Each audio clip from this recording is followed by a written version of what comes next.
তারেক রহমান কি আসলেই খাম্বা থেকে টাকা নিয়েছিলেন? তাকে কেন খাম্বা তারেক বলা হয়? পুরো ব্যাপারটাই কি বাংলাদেশের রাজনীতির ইতিহাসের অন্যতম সফল একটি প্রোপাগান্ডা? খাম্বা তারেক নামটা দেশের রাজনীতি সচেতন যে কোনো মানুষের কাছেই বোধহয় পরিচিত। বছরের পর বছর ধরে বিরোধী রাজনৈতিক শিবির থেকে এই নামটিকে একটি শক্তিশালী অস্ত্র হিসেবে ব্যবহার করা হয়েছে। দাবি করা হয় 2001 থেকে 2006 সাল পর্যন্ত বিএনপি জামায়াত জোট সরকারের আমলে বিদ্যুৎ উৎপাদনের দিকে নজর না দিয়ে শুধু সারা দেশে হাজার হাজার বিদ্যুতের খুঁটি বা খাম্বা পুঁতে হাজার কোটি টাকা লোপাট করা হয়েছিল। আর এই পুরো দুর্নীতির মাস্টারমাইন্ড ছিলেন তারেক রহমান এবং তার বন্ধু গিয়াসউদ্দিন আল মামুন। কিন্তু কাগজের হিসাব আর নথিপত্র আসলে কি বলছে? যদি বলি যে খাম্বা দুর্নীতির কথা বলে তারেক রহমানকে এত বছর ধরে কাঠগড়ায় দাঁড় করানো হয়েছে, সেই খাম্বা প্রকল্পের সবচেয়ে বড় কাজগুলো পেয়েছিল আওয়ামী লীগের ব্যবসায়ীরা। অবাক হচ্ছেন? অবাক হওয়ারই কথা। 2001 থেকে 2006 সালের সময়কালের কথা একটু বলি। দেশে তখন চরম লোডশেডিং, বিদ্যুৎ আসে যায়, আবার কখনো দিনের পর দিন খবরই থাকে না। কিন্তু গ্রামে গ্রামে রাস্তার পাশে স্তূপ করে রাখা কংক্রিটের বিদ্যুতের খুঁটি। মানুষের মনে তখন স্বাভাবিকভাবেই একটা ক্ষোভ জন্ম নেয়। চোখের সামনে খাম্বা দাঁড়িয়ে আছে, কিন্তু তার নেই, কারেন্ট নেই। এই দৃশ্যটাই ছিল তৎকালীন বিরোধী দলের জন্য সবচেয়ে বড় রাজনৈতিক হাতিয়ার। তারা স্লোগান তুলল, নেতা করে খাম্বা চুরি। বলা হলো, বিদ্যুৎ উৎপাদন না করে শুধু খাম্বা কেনার পেছনে একটাই কারণ, দুর্নীতি। খাম্বা কিনলে কমিশন পাওয়া যায়, আর এই কমিশন বাণিজ্যের সব টাকা যাচ্ছে হাওয়া ভবনে। সেখান থেকেই তারেক রহমানের নামের সাথে পাকাপাকিভাবে জুড়ে যায় খাম্বা শব্দটি। কিন্তু বাস্তবে কি সত্যি খাম্বা প্রকল্পের সব কাজ তারেক রহমান বা তার বন্ধু মামুন পেয়েছিলেন? এবার একটু গভীরে যাই, সরকারি নথির হিসাবগুলো একটু মিলিয়ে দেখি। 2001 থেকে 2006 সাল পর্যন্ত পল্লী বিদ্যুতায়ন বোর্ড, বিদ্যুৎ উন্নয়ন বোর্ড এবং অন্যান্য সংস্থা মিলে বিদ্যুৎ বিতরণের জন্য বেশ কিছু বড় প্রকল্প হাতে নেয়। ডিস্ট্রিবিউশন সিস্টেম, লাইন টানা, ট্রান্সফরমার বসানো এবং খুঁটি স্থাপনের জন্য এই প্রকল্পগুলোর মোট বাজেট ছিল 875 কোটি টাকা। ওপেন টেন্ডারের মাধ্যমে এই কাজগুলো বিভিন্ন কোম্পানিকে দেওয়া হয়। সাধারণ মানুষের ধারণা, এই 875 কোটি টাকার পুরো কাজটাই হয়তো গিয়াসউদ্দিন আল মামুন এবং তারেক রহমানের পকেটে গেছে। কিন্তু তথ্য বলছে সম্পূর্ণ ভিন্ন কথা। এই বিশাল বাজেটের সবচেয়ে বড় অংশ, অর্থাৎ 511 কোটি 30 লাখ টাকার কাজ পেয়েছিল জেমকন গ্রুপ, শতাংশের হিসেবে যা মোট বাজেটের প্রায় 56%। এই জেমকন গ্রুপের মালিক ছিলেন কাজী শাহেদ আহমেদ, যিনি পারিবারিক ও রাজনৈতিকভাবে আওয়ামী লীগের অত্যন্ত ঘনিষ্ঠ বলে পরিচিত ছিলেন। দ্বিতীয় সর্বোচ্চ কাজ পায় কনফিডেন্স গ্রুপ। তারা পেয়েছিল 119 কোটি 79 লাখ টাকার কাজ। এই গ্রুপের কর্ণধার রেজাউল করিমও ছিলেন শেখ হাসিনার বেশ আস্থাভাজন একজন প্রকৌশলী। এরপর কনটেক গ্রুপ পায় 85 কোটি 4 লাখ টাকার কাজ। আর যে গিয়াসউদ্দিন আল মামুনকে নিয়ে এত কথা, যাকে তারেক রহমানের ছায়া সঙ্গী বলা হতো, তার কোম্পানি কাজ পেয়েছিল মাত্র 102 কোটি 10 লাখ টাকার। মানে মোট বাজেটের মাত্র 11.7% কাজ পেয়েছিল মামুনের কোম্পানি। তাহলে বিষয়টা কি দাঁড়ালো? যে প্রকল্পে আওয়ামী লীগ সমর্থিত ব্যবসায়ীরা প্রায় 70% বেশি কাজ পেল, সেই প্রকল্পের দুর্নীতির দায়ভার এসে পড়ল এমন একজনের ঘাড়ে, যার কাছের মানুষ কাজ পেয়েছে মাত্র 11% একটু বেশি। অনেকেরই অভিযোগ, সেই সময়ে বিদ্যুৎ উৎপাদন বা সংযোগ না বাড়িয়ে শুধু লোক দেখানো খাম্বা পোতা হয়েছিল। কিন্তু 2001 থেকে 2006 সালের বিদ্যুৎ সংযোগের সরকারি ডেটা অন্য কথা বলছে। 2001 সালে দেশে মোট বিদ্যুৎ সংযোগ ছিল 84,70,000 একক। 2002 সালে তা বেড়ে দাঁড়ায় 94,30,000 একক। এরপর 2003 সালে 1,14,00,000 একক, 2004 সালে 1,23,00,000 একক এবং 2006 সালে তা এসে দাঁড়ায় 1,33,60,000 এককে। অর্থাৎ প্রতি বছরই গড়ে 5 থেকে 6% হারে নতুন বিদ্যুৎ সংযোগ দেওয়া হয়েছে। তার মানে খুঁটিগুলো শুধু মাটিতে পুঁতে রাখা হয়নি, সেগুলোর মাধ্যমে সংযোগও দেওয়া হয়েছে। উৎপাদন রেকর্ডেও দেখা যায় বিদ্যুৎ উৎপাদনের পরিমাণ প্রতি বছরই বেড়েছে। আচ্ছা, উৎপাদন যদি বাড়েই, তাহলে কি উৎপাদন খরচ বেশি দেখিয়ে টাকা লুটপাট করা হয়েছিল? এই প্রশ্নের উত্তর খুঁজতে আন্তর্জাতিক বাজারে জ্বালানি তেলের দাম আর তৎকালীন বিদ্যুৎ উৎপাদন খরচের গ্রাফটা দেখতে হবে। 2001 সালে প্রতি কিলোওয়াট বিদ্যুৎ উৎপাদনের খরচ ছিল 89 পয়সা।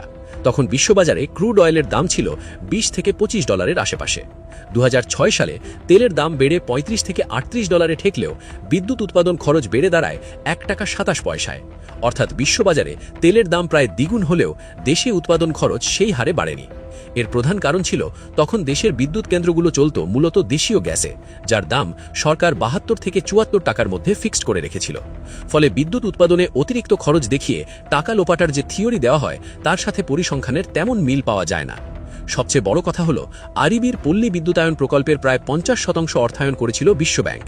বিশ্বব্যাংকের মতো সংস্থা যখন কোনো প্রকল্পে টাকা দেয়, তখন তারা কাজের অগ্রগতি নিয়ে নিয়মিত অডিট করে। 2001 থেকে 2006 সাল পর্যন্ত বিশ্বব্যাংকের একাধিক রিপোর্টে এই প্রকল্প নিয়ে বড় ধরনের দুর্নীতির অভিযোগ বা অকারণে খাম্বা কিনে ফেলে রাখার কথা বলা হয়নি।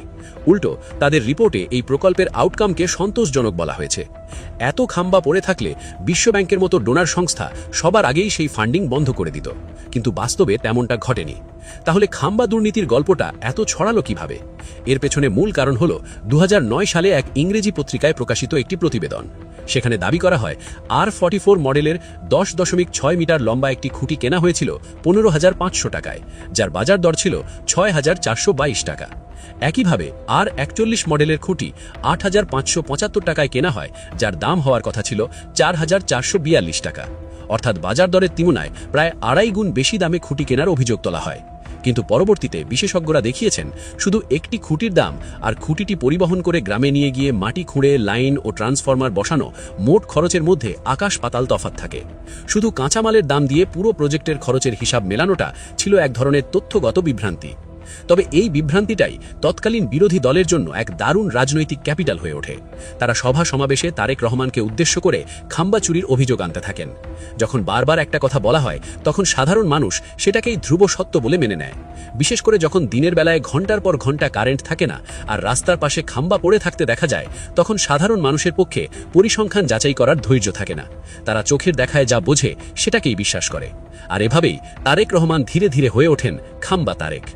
যদি খাম্বা প্রজেক্টে তারেক রহমানের সত্যিই কোনো দুর্নীতি না থাকে, তাহলে আন্তর্জাতিক অঙ্গনে কেন তারেক রহমানকে নিয়ে এত কঠোর সমালোচনা করেছিল?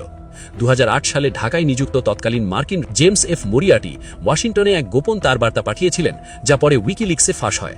সেখানে মরিয়াটি তারেক রহমানকে চরম দুর্নীতিগ্রস্ত, বহিংস রাজনীতির প্রতীক এবং আইনের লঙ্ঘনকারী একজন ব্যক্তি হিসেবে বর্ণনা করেছিলেন। তিনি এমনকি তারেক রহমানকে আমেরিকায় প্রবেশের ক্ষেত্রে নিষেধাজ্ঞারও সুপারিশ করেছিলেন। মরিয়াটির সেই চিঠিতে তারেক রহমানের বিরুদ্ধে সরকারি কেনাকাটায় ঘুষ নেওয়া, সিমেন্টস কোম্পানির কাছ থেকে পার্সেন্টেজ নেওয়া এবং চীনা কোম্পানি থেকে ঘুষ নেওয়ার অভিযোগ ছিল। কিন্তু সেই দীর্ঘ অভিযোগের তালিকায় কোথাও খাম্বা নিয়ে দুর্নীতির কথা সুনির্দিষ্টভাবে উল্লেখ ছিল না। অর্থাৎ তারেক রহমানের বিরুদ্ধে দুর্নীতির নানা অভিযোগ আন্তর্জাতিক মহলে থাকলেও খাম্বা দুর্নীতি বিষয়টা মূলত বাংলাদেশের অভ্যন্তরীণ রাজনীতির একটি সৃষ্টি। এমনকি বিখ্যাত টাইম ম্যাগাজিনও যখন তারেক রহমানকে নিয়ে ফিচার করে, তখন তারা তাকে বাংলাদেশের পথভ্রষ্ট সন্তান হিসেবে আখ্যায়িত করেছিল। টাইম ম্যাগাজিন তাদের প্রতিবেদনে খাম্বা তারেক শব্দটির উল্লেখ করেছিল ঠিকই, তবে তারা সেটা নিজেদের দাবি হিসেবে নয়, বরং বাংলাদেশে তারেক রহমান যে এই নামে পরিচিত সেই রাজনৈতিক প্রেক্ষাপট বোঝাতে ব্যবহার করেছিল। তারা উল্লেখ করেছিল যে বিরোধীরা তাকে এই নামে ডাকে। কিন্তু আমাদের দেশে মিডিয়ায় খণ্ডিত অংশ প্রচার করে বলা হলো স্বয়ং টাইম ম্যাগাজিনই নাকি তাকে খাম্বা চোর বলেছে। হাওয়া ভবনের ছায়া, কিছু বিতর্কিত সিদ্ধান্ত এবং রাজনৈতিক প্রতিপক্ষকে দমন করার চেষ্টা, সব মিলিয়ে তারেক রহমানের একটি নেতিবাচক ইমেজ আগে থেকেই তৈরি হয়েছিল। আর সেই নেতিবাচক ইমেজের কফিনে শেষ পেরেকটি ঠুকে দিয়েছিল এই খাম্বা পদবি। প্রতিপক্ষ খুব ভালোভাবেই সাধারণ মানুষের বিদ্যুৎ না পাওয়ার ক্ষোভকে খাম্বা চুরির গল্পের সাথে মিলিয়ে দিতে পেরেছিল। অন্যদিকে বিএনপির ভাষ্যমতে 4 দলীয় জোট সরকারের সময় জামায়াতে ইসলামের শীর্ষ 2 জন নেতা মন্ত্রী ছিলেন। তারা কিন্তু কখনো দুর্নীতির দায়ে অভিযুক্ত হননি বা তাদের মন্ত্রণালয় নিয়ে এত সমালোচনাও হয়নি। অথচ একই সরকারের সময় তারেক রহমান কোনো সরকারি পদে না থেকেও সব সমালোচনার কেন্দ্রবিন্দুতে পরিণত হয়েছিলেন। এর পেছনে খুঁজতে গেলে দেখা যাবে খাম্বা চুরির কোনো প্রামাণ্য দলিল থাকুক বা না থাকুক, ক্ষমতার কেন্দ্রবিন্দুতে থাকা এবং প্রভাব খাটানোর কারণেই হয়তো তিনি প্রতিপক্ষের প্রধান টার্গেটে পরিণত হয়েছিলেন। এই পুরো বিষয়টি নিয়ে আপনাদের কি মনে হয়? এই যে এত বছর ধরে আমরা খাম্বার কথা শুনে আসছি, সেটা কি পুরোটাই রাজনৈতিক প্রোপাগান্ডা নাকি কিছু হলেও সত্য? আপনার মূল্যবান মতামত জানিয়ে দিন আমাদের কমেন্ট সেকশনে।